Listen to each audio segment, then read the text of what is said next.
Mustachepack.com.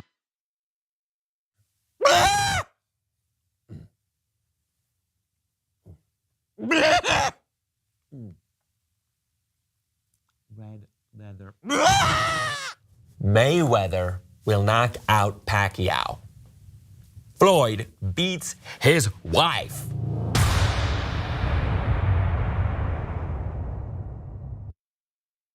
Okay, I get it. You're progressive. You're looking for other progressive voices. Why? Because you want real progress to happen. You're tired of the why, regular stuff. You should be checking out the Young Turks. Why? Because who else is going to have Killer Mike talking about politics and social issues in his new TV show, Trigger Warning? My dad wrote the story of his life. It's called The Original Young Turk. It's a book on shoptyt.com. Part of the story is how I became progressive. Now, he doesn't write about that per se, but in his life story, you see, oh my God, when a community helps one another, when the government also chips in and gives you free education, anything is possible. He went from an incredibly poor olive farmer to living the American dream.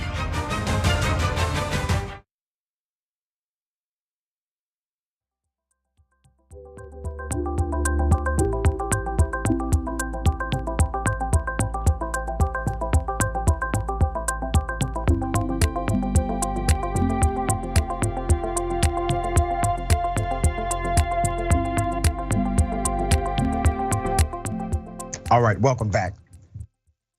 A principal abuses a special needs student, throws the student to the wall. Let's put up the screenshots from the video of this horrific incident that took place in Texas. You see that? Now I want to put up the picture of the assistant principal who did it. In Round Rock, Texas, an administrator is no longer working at a school for special education students after a surveillance video showed him grabbing a 14-year-old student and then tossing him into a room where the student hit his head on the wall. According to the Atlanta Black Star and Fox 7 Austin, Jacob Thomas, the assistant principal at Round Rock, was the administrator accused of throwing the young student into the wall earlier this year. Surveillance video showing the student attempting to leave the school's cool down room and Thomas grabbing him and tossing him into back into the room where he hit his head on the wall. The student's mother, whose name is Tatiana Alfano, was notified via phone about the incident, but a staff member said he was defiant, talking about her son, the student, was defiant, and he hit his head because of his own actions. Then she saw the video. Alfano got an attorney and started reaching out, which prompted an investigation by the school on the incident. Round Rock issued the following statement about their investigation. The district's investigation is complete. The staff member is still employed, but not assigned to Goals Learning Center. He is currently working on administrative projects at the district central office. Sounds like a promotion. Alfano, unsatisfied with the outcome, reached out to the Department of Family and Protective Services, who told her the case was ruled out and said it was reasonable to conclude that the alleged abuse and neglect did not occur. But see, we have the video. It did occur. We see it. It happened. They lied about how he was injured. Why did they lie about it? Because they knew if they told the truth, you are now admitting to criminal facts on record. The mother leaks the video to get justice, okay? So the child's mother, once faced with this kind of systemic cover-up and corruption, decided to release the video to prove that an administrator did in fact throw and pin her son against the wall for at least 4 minutes after the school said that whole thing was ruled out. The school district offered her $10,000 to take down the video. That's called a bribe. And they wanted her to sign an NDA. That's a non-disclosure agreement, so she could not legally talk about it. After it posted on social media, her lawyer said, Ms. Alfano declined. She says the goal is to make change. change the definition of abuse and get the school to make amends, the news outlet reported. The Texas Education Agency is now also investigating the incident. TEA can confirm that the educator in question currently has an investigatory flag on their certificate. Since the matter remains ongoing, we cannot comment further at this time, they said in a statement. Let's put up the superintendent of schools, okay? Dr. Aziz is the superintendent of schools for Round Rock ISD. Here's the thing, Doc. You have an opportunity to do right by this young person who is special needs and at an institution where the teachers are trained to work with special needs students. Now, beyond the superintendent, what in the hell is the district attorney doing? There's a crime here. Is there a criminal investigation? In addition to the administrative investigation, also, how in the hell does somebody commit abuse of a child and get a job at the headquarters of the school system? Everybody, every school teacher, virtually, they want to get that kind of job, an administrative job, working from that central location. They tend to have a little more power and control over their careers. So it sounds like, to me, he got a promotion after this insane activity.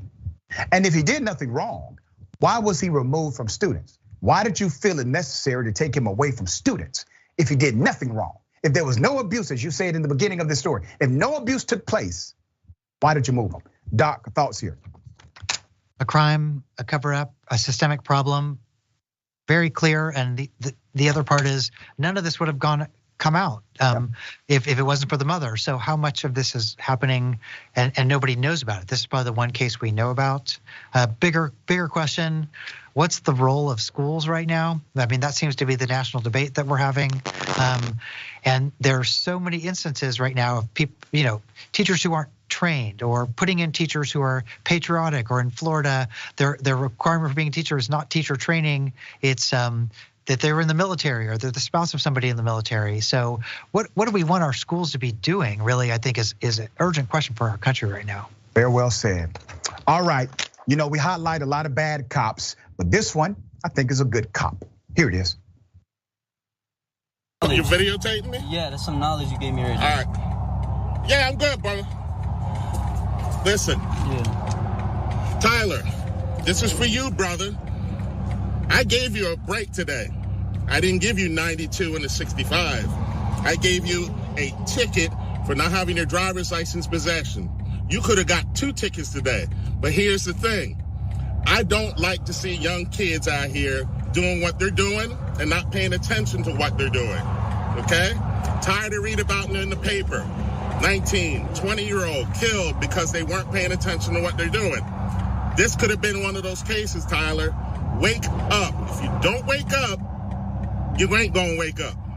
Does that make sense? Yes, sir. I hope so. Yes, Let's sir. not go through this again. I can respect that. All right, let's put his picture up for a mass here.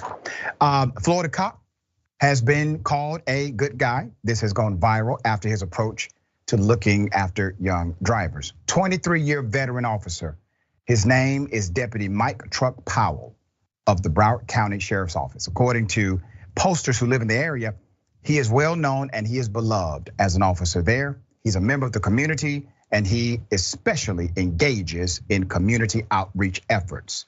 See, it makes a difference. Your character makes a difference. What you do outside of policing makes a difference.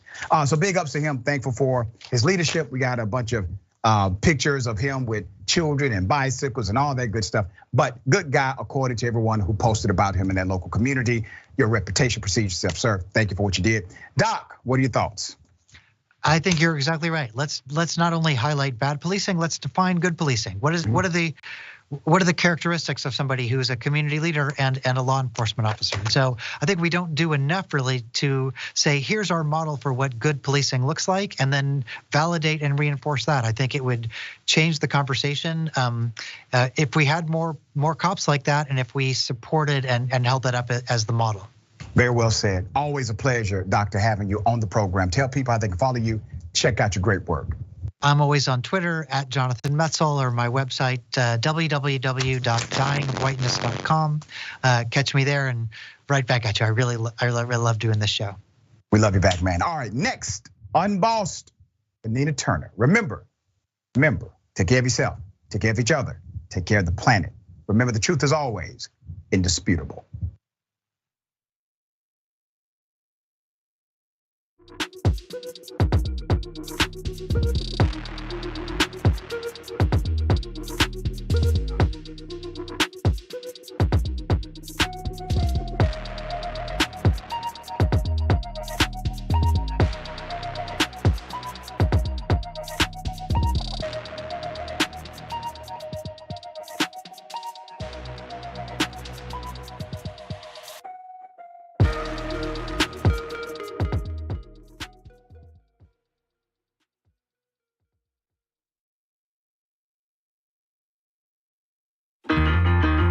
Universal health care, raising the minimum wage.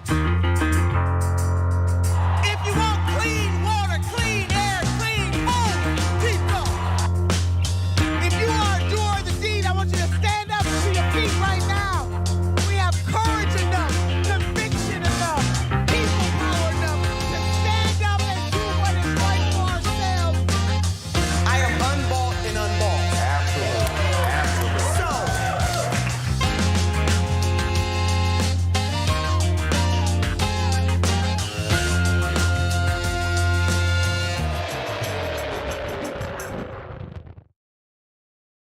Welcome back to the show. I'm Nina Turner, host of Unbossed. So excited about my co-host today, the one and only David Schuster. You can catch David on Rebel HQ, and you can see him Facebook, YouTube, go. He does some interviews you do not want to miss. David, what a delight to have you with me Senator, today. I am so honored. This is such a thrill because I've always admired you in terms of the work you've done in elected office. But you know what? You were a frequent and favorite guest of mine on various shows through the years, and I am tickled pink to be your guest. So this is going to be awesome. I am so happy. Yes, we have been down this road a few times. It's not our first time to the rodeo, as they say. But really glad to see you and the awesome work that you're doing on Rebel HQ. I really encourage every viewer right now with us to please sign up and watch David Schuster. He is laying it down. And we're at Rebel HQ. You do not want to miss, especially you don't want to miss his interviews with the Trumpsters. Baby, if you want to get a little entertainment in, some edutainment. I'd say that's the right, entertainment is the right word. Yes, very much so. Mind blown. Oh my goodness. So we're gonna get right to our first topic, David, and that is diabetes patients have high insulin costs. And we know that this is something that we've been dealing with in this country for far too long. And it's not even just the medicine for diabetics, just the cost of prescription drugs across this country is too damn high. And it is far time, well past time for the United States to do something about it. Doesn't have to be this way, sisters and brothers, family and friends. It does not have to be this way. So here we are, Medicare for all. This is a forever message for us here at Unbossed. It should be a forever message for all freedom fighting progressives. Does not make a whole lot of sense to me that we are the only industrialized nation. Yes, you heard me right. The only industrialized nation on the face of the earth that does not have some type of universal health care. Doesn't have to be that way. It's that way right now, but it does not have to be that way. So with the sickness industry, and that's what it is. It's not a healthcare industry. It's a sick care industry. Healthcare in the United States of America is commodified. So with the sickness industry putting profits over health, that has made life more difficult for patients with diabetes. And if life is more difficult for patients with diabetes, then you guessed it, life is much more difficult for their family and their friends, the people who love them. So here are the details. New research unveiled Monday estimates that around 1.3 million US adults with diabetes either skipped entire insulin doses, took less than needed, or put off a purchase of the medicine over the past year due to high costs. That is coming from Jake Johnson of Common Dreams. This is not only heartbreaking, this is infuriating because, again, it does not have to be this way. A public citizen sent this tweet. I want you to take a look at it. Breaking, we found. Did you see what they found? Breaking, we found 1,300,000 Americans with diabetes rationing insulin due to costs. Those without insurance had the highest rates, rationing at 30%. This isn't some awful phenomenon. This is a policy failure. A policy failure indeed. We are slacking. And because we are slacking in this country, then patients are lacking. Doesn't make a whole lot of sense to me, David, in the United States of America. Well, and that's 1.3 million people. I mean, I sometimes like to try to put this in terms that maybe Republicans might resonate to, right? They may not care about the humanity, but they certainly care about productivity, about the workforce making more profits for all these wealthy corporations. Well, if you're sucking out 1.3 million workers because they're calling in sick, because they've had to cut back on their insulin, that is less productivity. That means these companies, these businesses they're working for can't make the kind of profits that Republicans are looking for. So just on that angle, just because you want to try to keep a healthy workforce in order to be as productive and economical as possible, you would think Republicans would say, yeah, we need to make sure these people are not skipping out of work. Let's lower the cost of insulin so they don't have to skip their shots. Ooh, David, baby, you know how to speak they love language because it ain't on morality. It's all on economics. You are absolutely right. I want us to check out this list from a 2020 report at the Rand Corporation. Top 10 countries where insulin is most expensive. Guess who's at the top of the damn list? The United States of America. You see Chile, Mexico, Japan, Switzerland, Canada, Germany, Korea, Luxembourg, and Italy. In Italy, they pay $10.03, David. United States of America, almost $100. We are the most expensive. And again, that's coming from the Rand Corporation.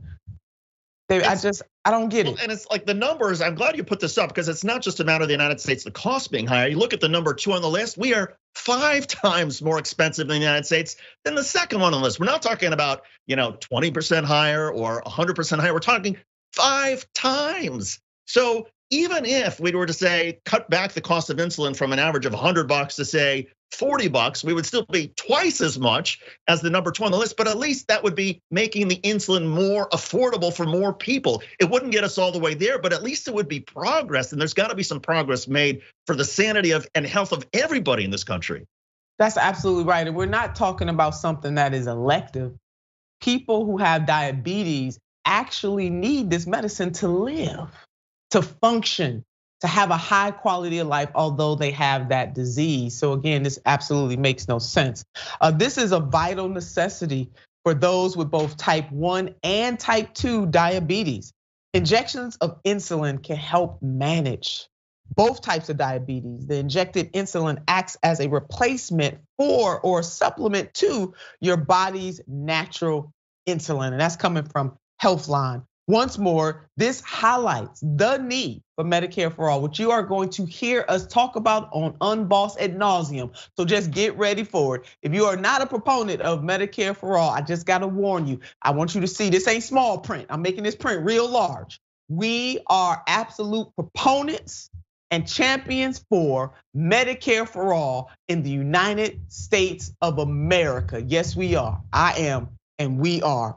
So once more, this highlights that particular need.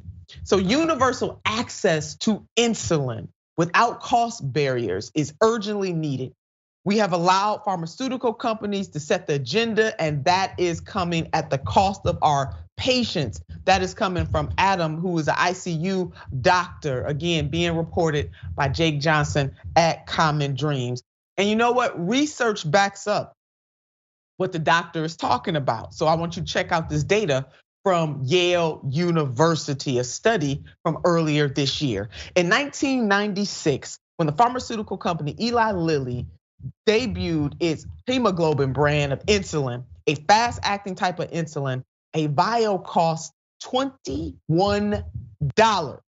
Now it costs more than 10 times that, more than 10 times. And so this is coming from Yale School of Medicine.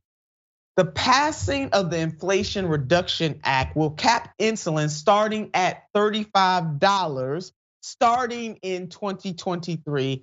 But that's just a very small baby step, David, to getting towards universal health care and driving down the cost of all prescription drugs in the United States.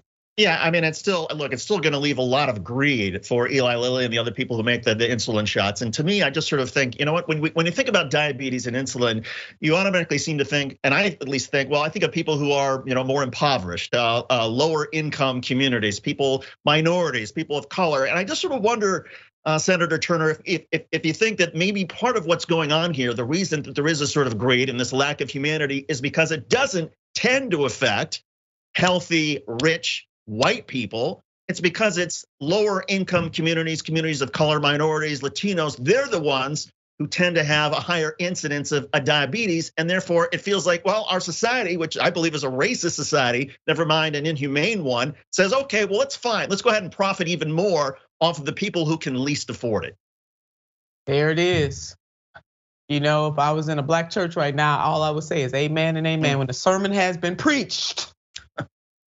And we shouldn't have to preach it, though. I mean, we've been doing this for so long. And there was once a time when, Americans said, you know what? We all need all of us to be healthier. All of us benefit if we're all healthier and more productive and engaged in our activities and engaged in our lives. But when we set people back, then we start to cause some of the very real problems that so many people on the right seem to fear.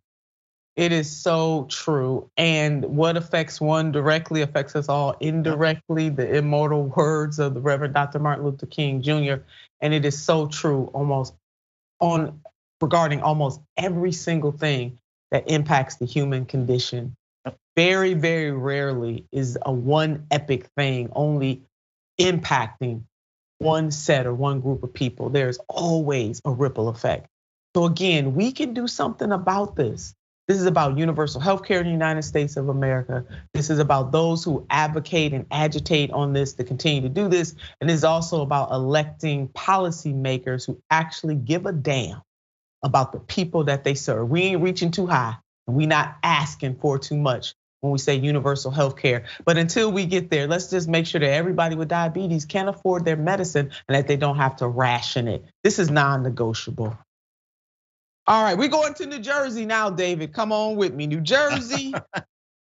I love this one. Oh, I can't wait for this one. An old giant. Yes. So New Jersey is cracking down on big oil companies who have contributed to the climate crisis for years. Now, even though they lie and they deny and they lie, there's scientific evidence to back up the fact that oil impacts, that this industry is impacting the climate chaos that we are facing, not just in this country, but all over the world. So here's what the lawsuit. So here, let me break it down first of what the lawsuit filed yesterday by the Attorney General in the great state of New Jersey and the Division of Consumer Affairs. So here we go. The lawsuit filed in New Jersey Superior Court in Mercer County targets ExxonMobil Corporation, Shell Oil, Chevron, BP, ConocoPhillips, and the American Petroleum Institute. And here's what the suit argues. The defendants have known for decades that the use of fossil fuel is a major cause of climate change, but instead of warning the public or the state about the danger, they launched public relations campaigns to sow doubt about the existence, causes, and effects of climate change. That is coming from the Attorney General of the great state of New Jersey. And so, David, this disinformation was deliberate. And they spread this by these companies and they've been bankrolled, they've misled the people of this country, all in the name of profit. That's it.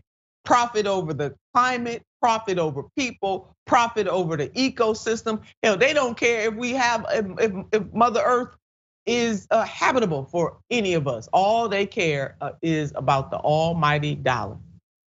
And I don't think their cares are going to change unless, of course, we can go after sort of their bottom line. And it reminds me a lot of the tobacco companies 20 years ago. They didn't stop, they didn't put warning labels on cigarettes because they cared about people. It's because they were starting to be sued in so many different courts and successfully. And I almost feel like it's the same thing here. Good for the state of New Jersey, the attorney general, to go after these greedy oil conglomerates and corporations that are already making so much money. I don't think anything is going to cause these companies to suddenly care about climate change or to worry about the impact on humanity. However, once they start to see that, okay, juries are coming back with multi-billion-dollar judgments against them because they've lied, because where else in the world do we allow people to simply take their pollution and dump it out and not have to pay for it? That's what we do with these companies. We allow them to pump their pollution into our air, and there's no cost to them, but there's a huge cost for the rest of us. Well, I'm glad to see that at least the state of New Jersey is going to say, no, now it's time to pay up. Yeah, Attorney General Matthew Plankin, he's on top of this. And New Jersey has long felt the effects of climate change, especially during Hurricane Superstorm Sandy in 2012. So Sean Latourette, New Jersey's Environmental Protection Commissioner, called the state, quote, ground zero for some of the worst impacts of climate change. And then Hurricane Sandy was the costliest natural disaster in the history of New Jersey, with $30 billion with a B in damages. And here are just some of the effects of fossil fuels have on the environment. Let's show the people what some of those effects are. And I know people are living with these effects, especially people if you have asthma or any of those other sorts of conditions. This kind of pollution exacerbates that. But air pollution, water pollution, plastic pollution, and oil spills. So we're talking about water and air, two of the three essential things that we absolutely need to live.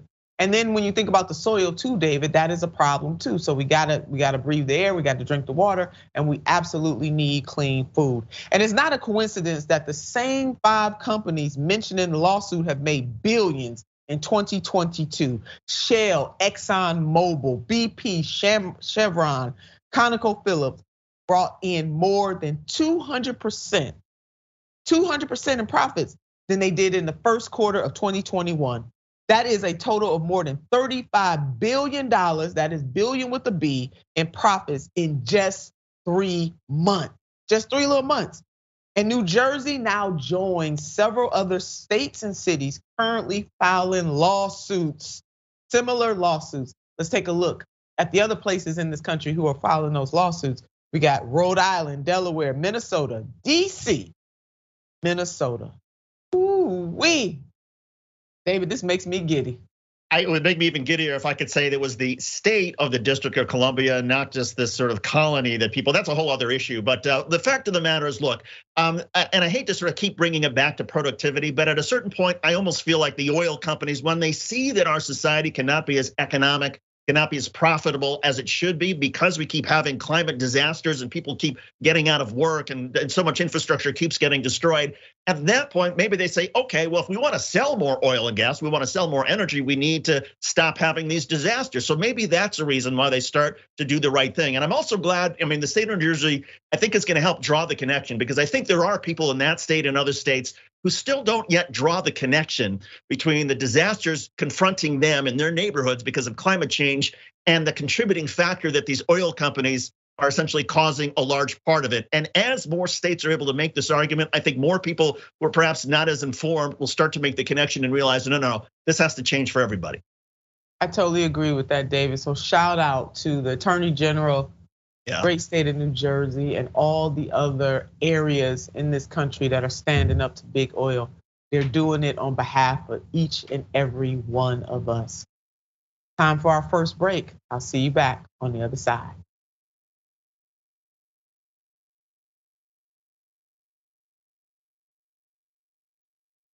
Welcome to Indisputable. I'm your host, Dr. Rashad Richard. We got a lot happening today. But what do we do on this show? We tell the truth. You know why we tell the truth? Because the truth is simply indisputable. Rashad, great to be here. Congratulations on the new show. And I gotta let everybody know that Rashad and I go way back. Here's the pattern that we see in all of these Karen stories. They think they own stuff they do not own. Now, where does that come from? I don't know, maybe slavery. Maybe they think they should still own black people. This is what happens when Karens weaponize the police. When you're used to privilege, equality seems like oppression. It hits you in a certain way when someone is holding you against your will, treating you like you're a criminal and you're an innocent person. This is something that Black people face no matter where they are. A stronger Black economy lends itself to a stronger, greater economy. Don't think it's exclusive of you, it's inclusive of you. What's your beef with critical race theory? It adds more fuel to the fire of the racist tendencies that we already have. We have a generation of problem solvers that can remedy the problem if they are properly taught what the problem is. You know who created redlining in this country? It was a white liberal. I don't give a damn who created it. If it's a racist policy, Shelley, here's what I don't know. I don't know. See, there you go filibustering, brother. You're scared of this truth, but you're gonna get it, though.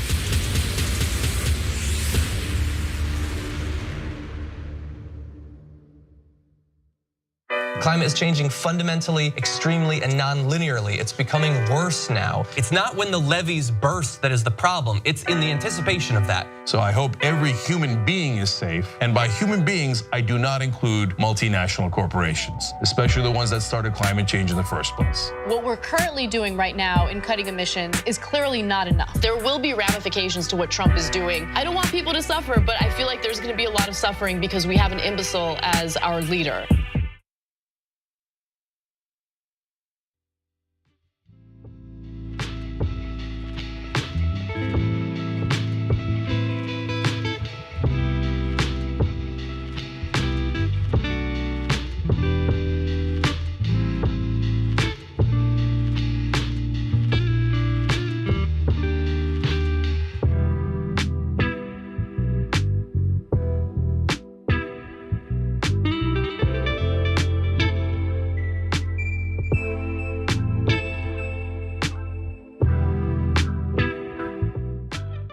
Welcome back.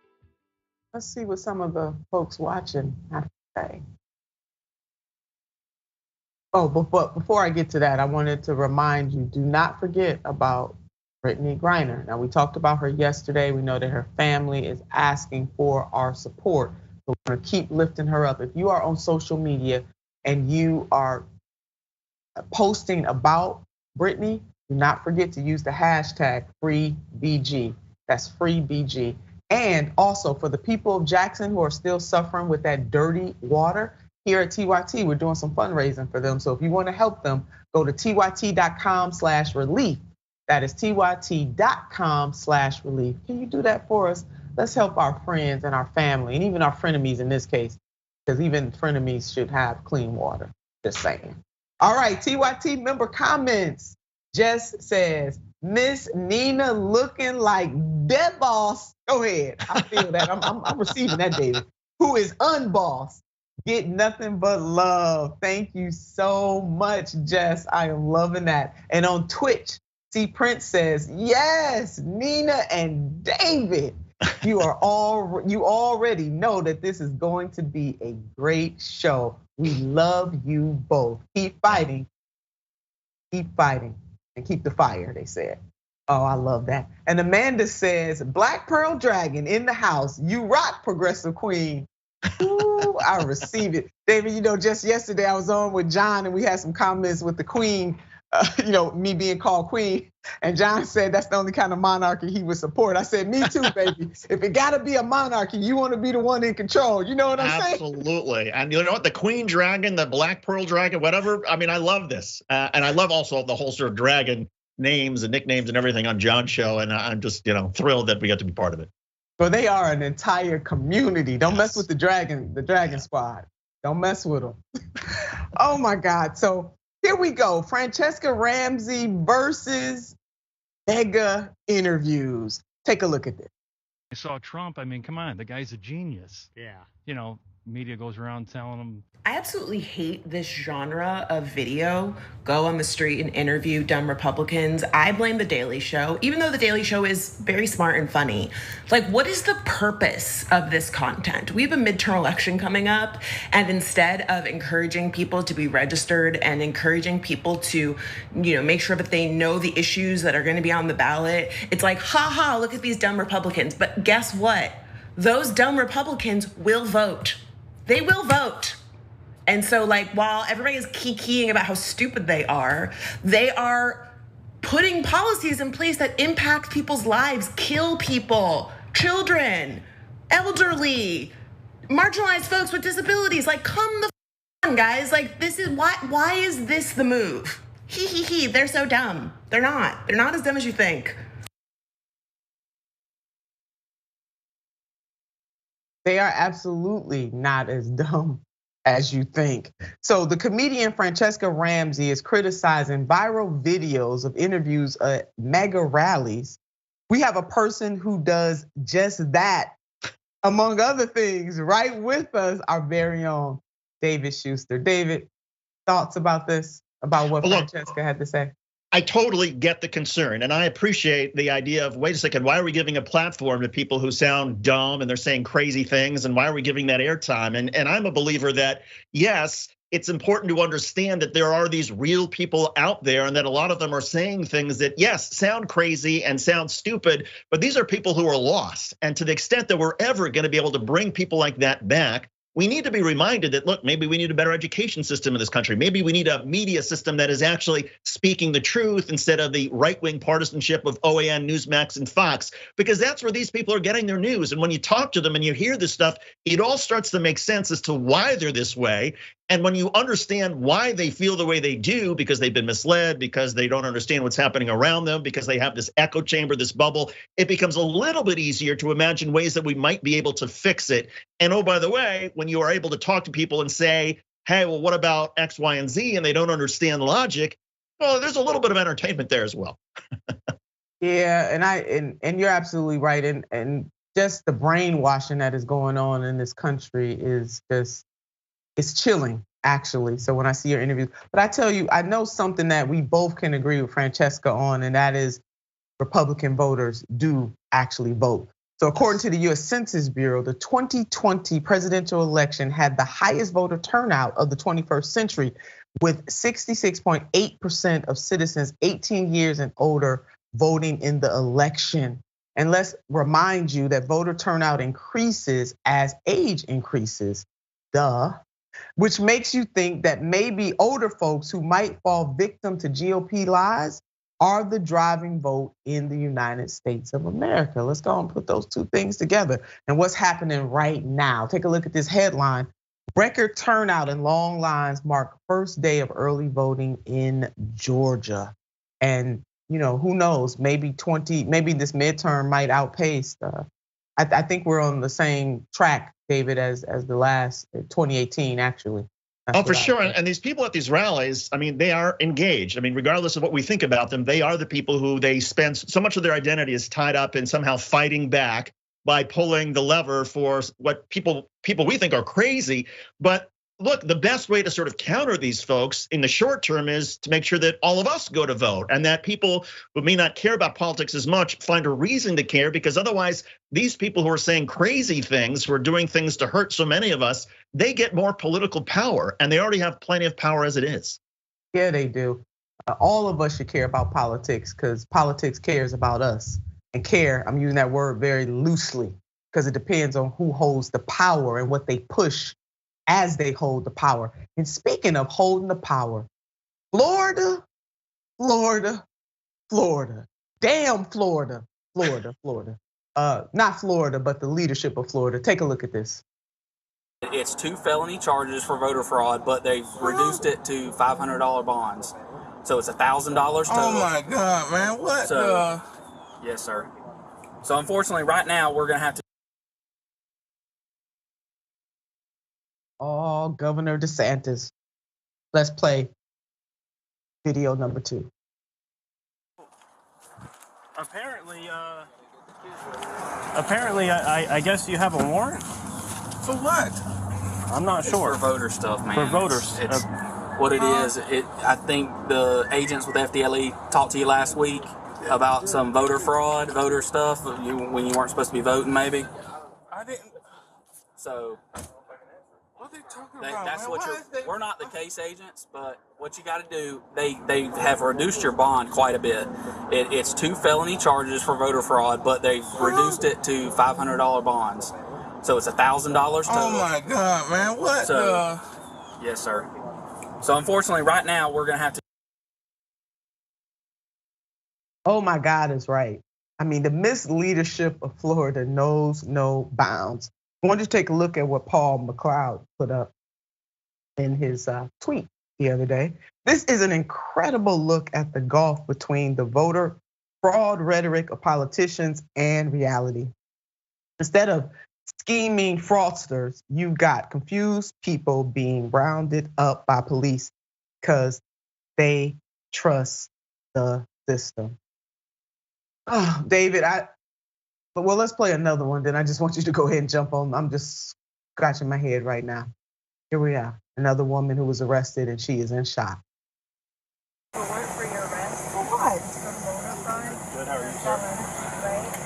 Oh my God, hold on. Wait. Let me tell my husband. We're telling him, he's right here. Right here. So if you can put your hands on your back, please. Oh my God. Do not move. Ultimately, ma'am, you have a warrant? Okay. The warrants, listen, hold on, listen. I know you caught off guard, I understand, right? So you have a warrant, it's for voter fraud, okay? Hear me out. It's an ROR. You know what an ROR is? Oh my God. You go in, you get booked, and then they're gonna release you from booking. Really? They're putting handcuffs on her? She's not violent. She's not a threat. Even if somebody voted, I've got members of my family who are dual citizens with another country who probably made a mistake by voting in this country as well, and they weren't supposed to. But the best we should do is, in those circumstances, you send that person a letter and say, hey, you're not allowed to vote, so we need to settle this. But the idea that you're sending police, we're putting cuffs on people, that is terror. And we've got enough issues with trusting police and our institutions to begin with. And now we're essentially gonna say to communities of people who might, may be confused about whether or not they can vote, oh yeah, if you're not sure, well, watch out because the police might come down and bust your door and arrest you on your property and put handcuffs on you. That is pure reckless intimidation that they're carrying out in Florida.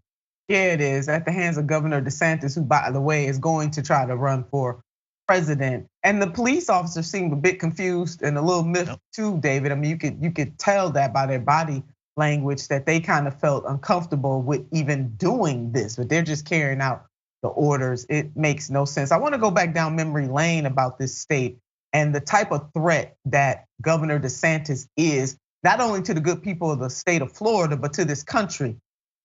So in November of 2018, nearly 65% of Florida's voters approved Amendment 4. Some of you may be old enough to remember that. A constitutional amendment that automatically restored voting rights to most Floridians with past convictions who had completed the terms of their sentence. Shortly thereafter, in June of 2019, Governor Ron DeSantis signed Senate Bill 7066 into law, prohibiting returning citizens from voting unless they paid off certain legal financial obligations. This is coming from the Brennan Center, reminding us of this. So I want to get this straight, David. The people of the great state of Florida voted on an initiative, a ballot initiative, to allow returning citizens to be able to regain their voting rights. And this governor, along with his dastardly crew, decided to overturn the will of the people. I want folks to follow this.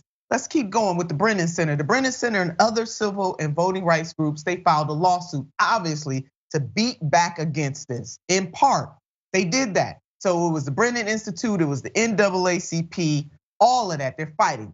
So the district court said, the lower court said, yeah, you're right about this, but what did DeSantis and crew do? They appealed, and they appealed to the 11th court, and they reversed or vacated the lower court's ruling. No surprise there. So basically, the 11th district issued an order reversing the ruling of the district or the trial court. And you notice there, David, Brennan Center said in block that all of the justices on that 11th district sat in on this. Usually when you go to a district court, to the 11th circuit, at the court of that magnitude over the lower court, there are only about 3 justices that sit in. But all of the justices were asked to sit in on this. They all did, and they reversed the lower court's decision, which is a problem in Florida.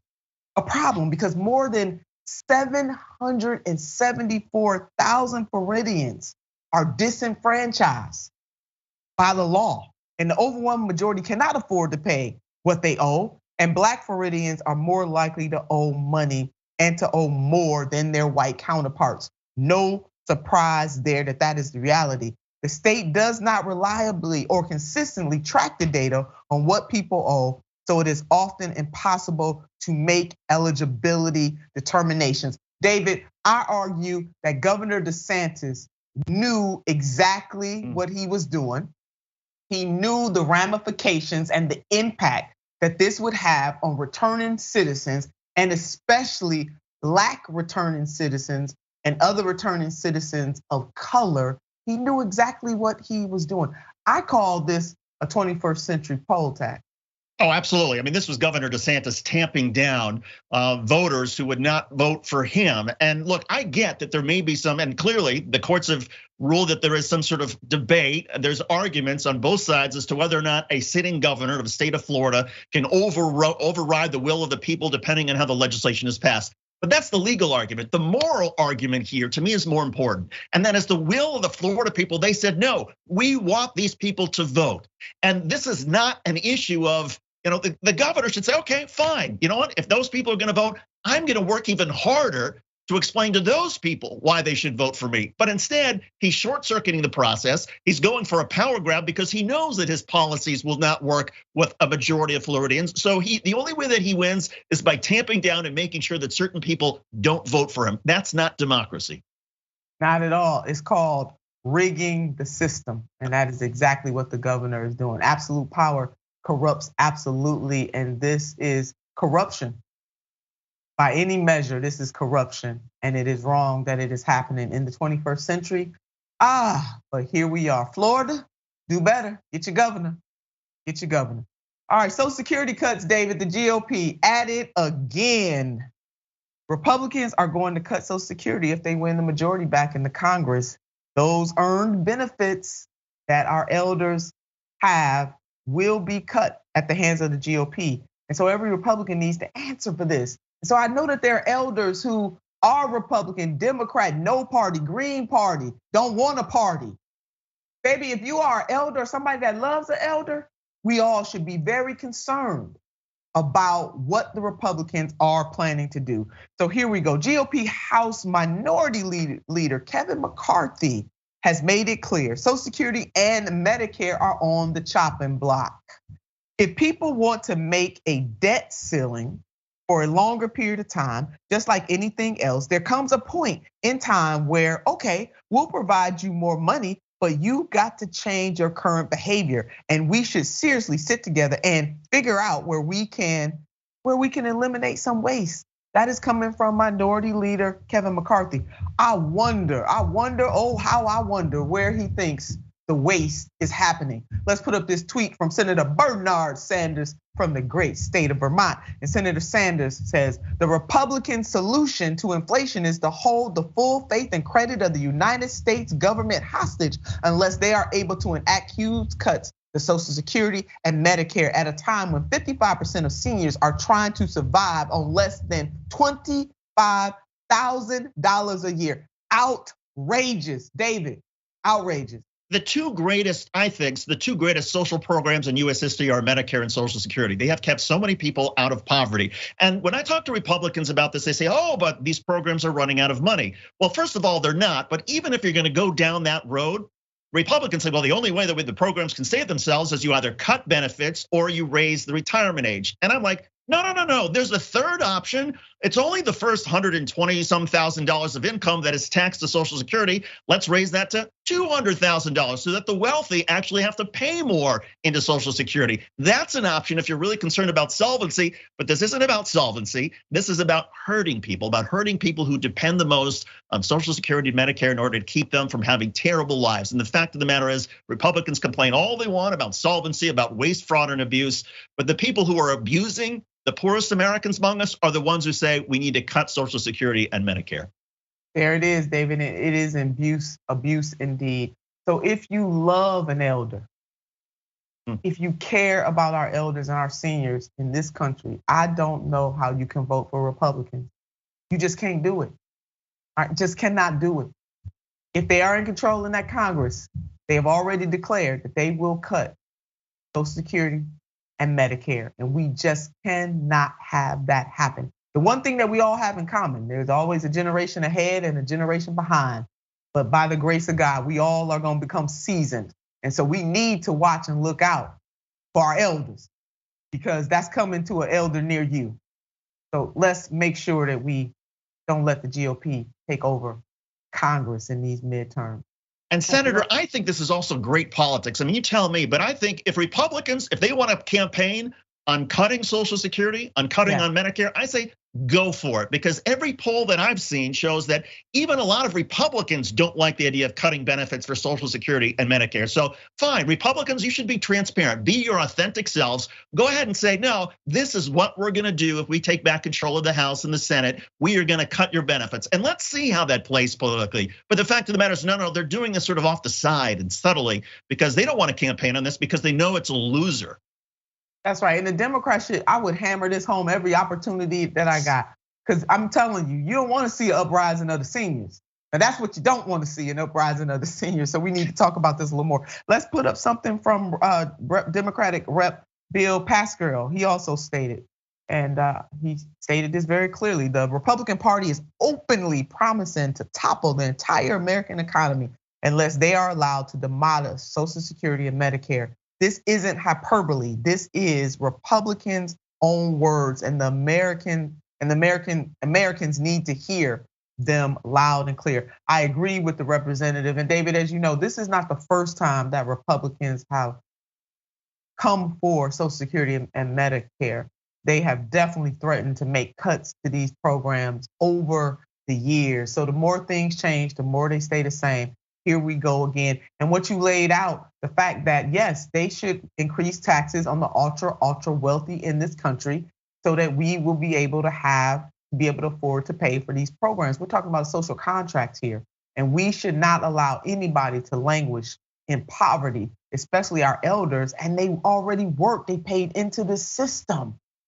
And these are programs, that work. Social Security works, Medicare works. It helps people. People have paid into the system. It keeps them from going into poverty. It lifts people up. And you almost think, Senator Turner, that one of the reasons maybe Republicans want to cripple these programs is because they are government-run programs. And Republicans just can't stand the idea that the government is doing anything that might help people. So what do? They try to cripple these programs so then they can say, aha, we should privatize Medicare. We should get rid of Social Security. When the fact of the matter is, no, we need to expand these programs. We need to build on these programs and what's working. Yeah, we do. And they always want to talk about smaller government. And if they get the hell out of it, it'll be a lot better, I tell you that. I don't know how you go to work every day for a system that you hate. If they hate government so much, why are you holding these offices? Allow people who actually understand that government is designed for us to do collectively what we cannot do as individuals. Why don't you let them folks run for office and help to make government run more efficiently, more effectively, and bending more towards the will of the everyday people? So Democrats need to call out Republicans on this, and they need to grow a backbone and stand up. Baby, I would be shouting this from the rafters, David. It wasn't nothing they could, if I was running right now, everybody and their mama and their daddy and their mama's mama and daddy would know what the Republicans are up to at this time. So Democrats, economy, baby, run on it. It's a winner. And I'm saying run, Senator, run. You've got some more races in you, I know it. Thank you for that, David. We will see. Now, don't you break no news here on Unbossed, okay? During the first premiere week of Unbossed, David came in here and he making some breaking news. All right, speaking of breaking, we're gonna take a break. We'll be right back.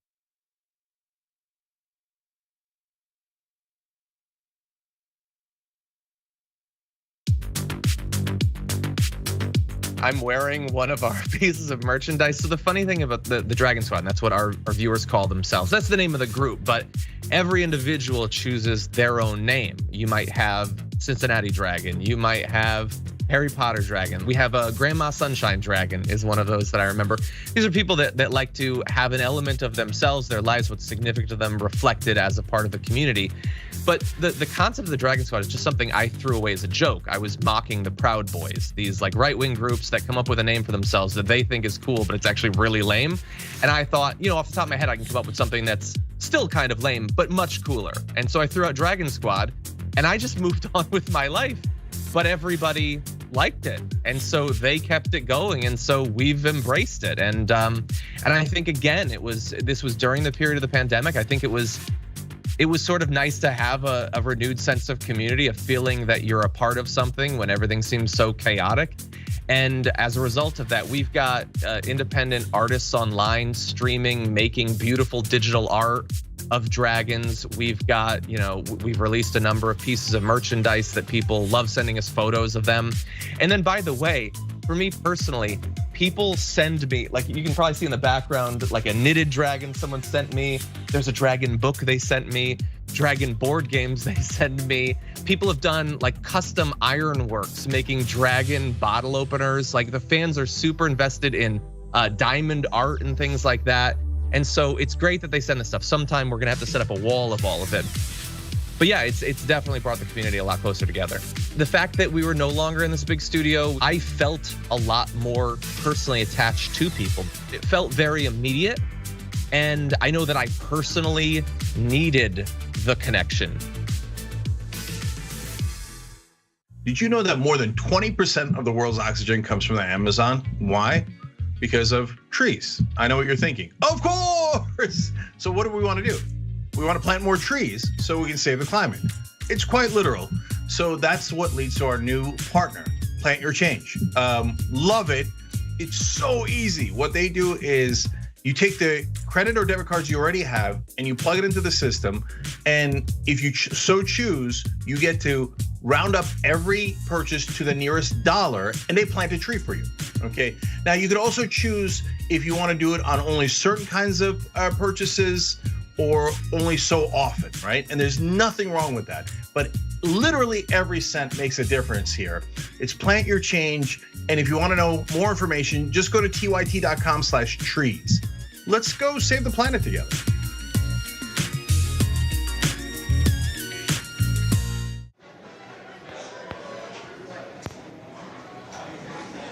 Now, top. No. No. No.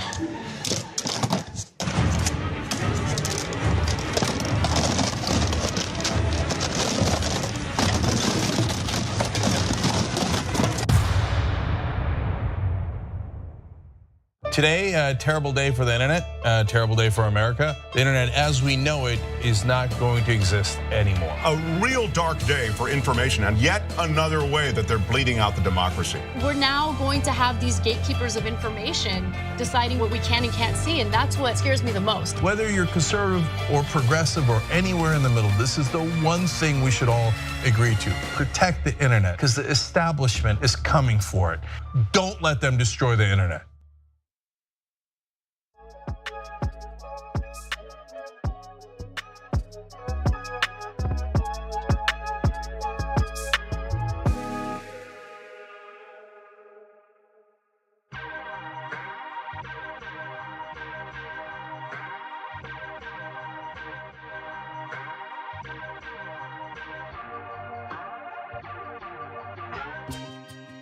Welcome back. Let's read some of the comments, shall we? Farrell says, thank you, Nina, for never letting go of Medicare for all. Wish more people would echo and champion the cause. Thank you, Farrell. We're trying to win more people.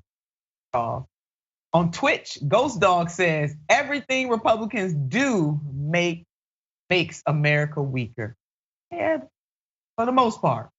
For absolutely the most part. And then on the super chat, we got Super Saint says, Nina with cold, hard facts and warmth, love and inclusion. Thank you so much, Super Saint. I appreciate each and every one of you, all of your comments, and thank you so much for being here with us during the premiere week of Unball.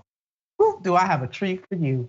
I have someone who has been a champion, and she does it comedy though too.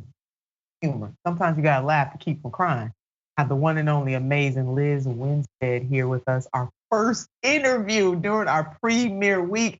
Liz, it is so good to have you here. I want to remind people in 1996, you were the co-creator of The Daily Show on Comedy Central. In 2012, you founded the Abortion Access Front, an organization dedicated to raising awareness about attempts to block, women's reproductive rights.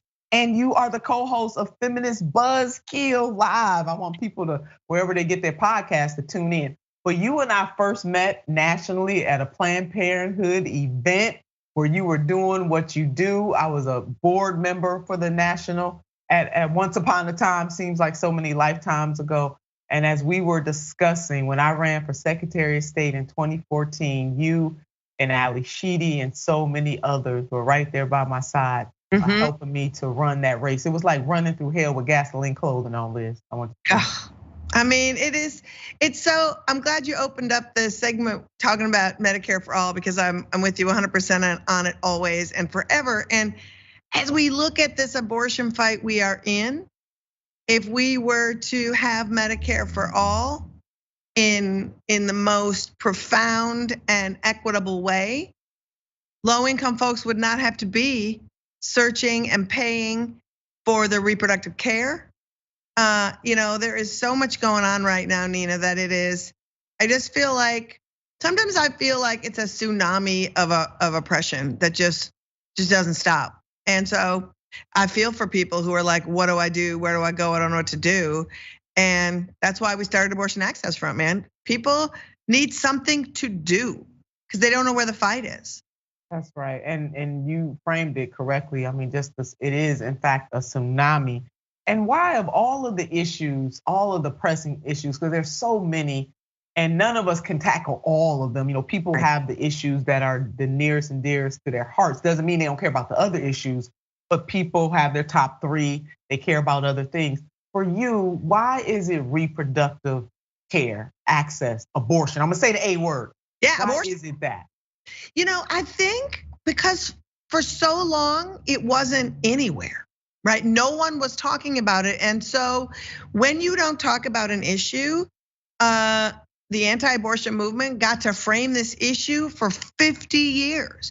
And so they stigmatized it, they took it out of the healthcare conversation, and they took it out of the economic conversation.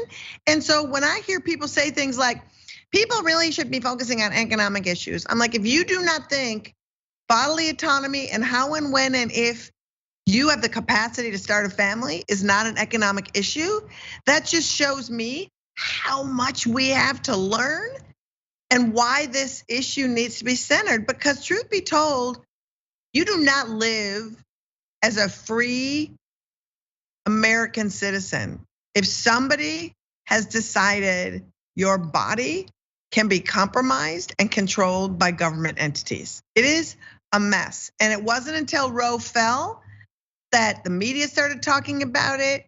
I mean, Joe Biden just started saying the word abortion in 2022. So when we talk about how the Republicans are monsters, which they are, we also need to hold ourselves accountable about how much we didn't talk about it, how much we allowed other things and the shame to come in around it. And we need to do a big reset, man, on what we're talking about here.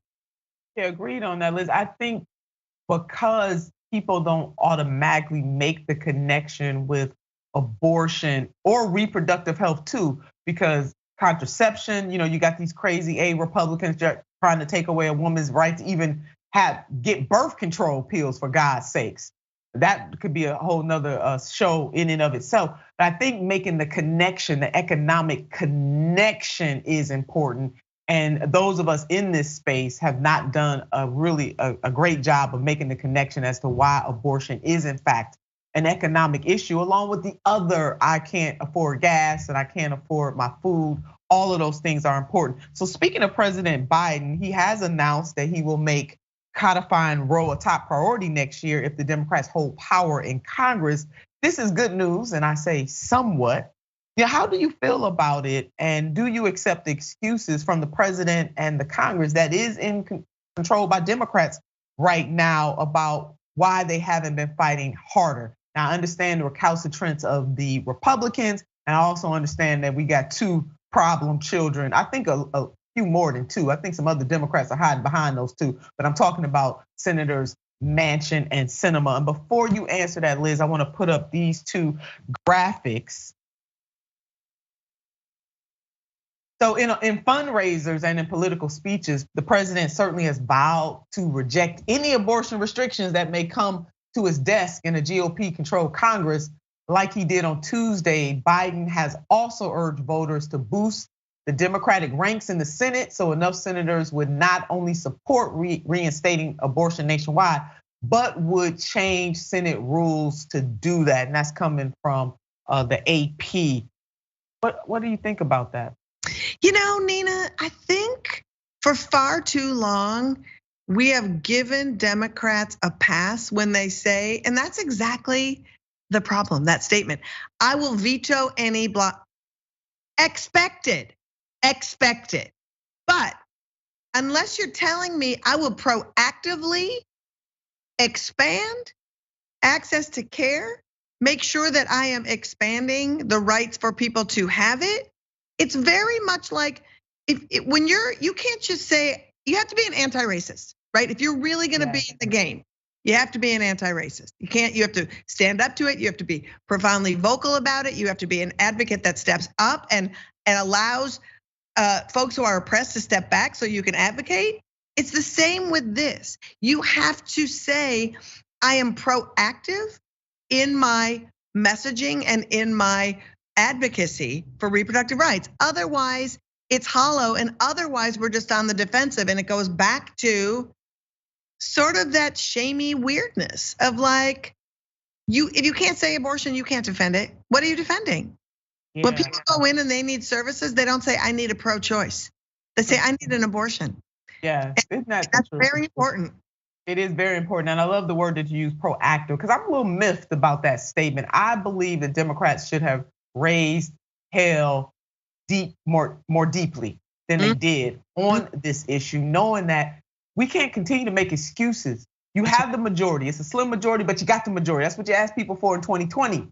And you cannot continue to say, oh, but I need a little more. Now we know technically what's happening in that Congress, but as far as I'm concerned, they waited too long to get a clue, and that includes the president of the United States of America. On a better note, though, we know that the state of California has an initiative on the ballot, Liz, and they're not the only one, but we're talking about Proposition 1 to add the right to reproductive freedom to their constitution. Now, the state already, in the state of California, a woman's right to have that access is already there. But advocates have been pushing to put that extra layer by putting it in the Constitution. Let's put that graphic up because I want people to see that. And that means that that in California, I mean, this is a really beautiful thing that is happening in that state, and other places are doing the same thing, Liz. It's great, and it is, not only are they doing that, Gavin Newsom, their governor, has been putting up billboards in Texas and states where access has been decimated, saying, come to California, we'll help you get there, we'll help you pay for your abortion, we're here for you without shame and stigma. It's kind of amazing because, Nina, I think the part that is the most unsettling is you expect the worst from people who are the worst, but when our lives are on the line, I have had it with Democrats bringing a PowerPoint presentation to a knife fight. This is no joke, man. This is no joke. Yeah, I'm with you on that, Liz. I totally am. They got to get a little gangster. Yes. Republicans got gangsters. I had one of my supporters say, Democrats ain't got no gangsters on their side. GOP got all the gangsters, and we have none. You say they bringing a PowerPoint to the fight. Nice fight. They bringing a damn PowerPoint. Now, Liz, you wrote an opinion piece in the Daily Beast, and this is what you said. I want to put this up because I want you to react to it. You said on January 6th, insurrectionists attacked the US Capitol and brought into sharp focus a threat. Those of us who have been monitoring right-wing extremists have understood for years.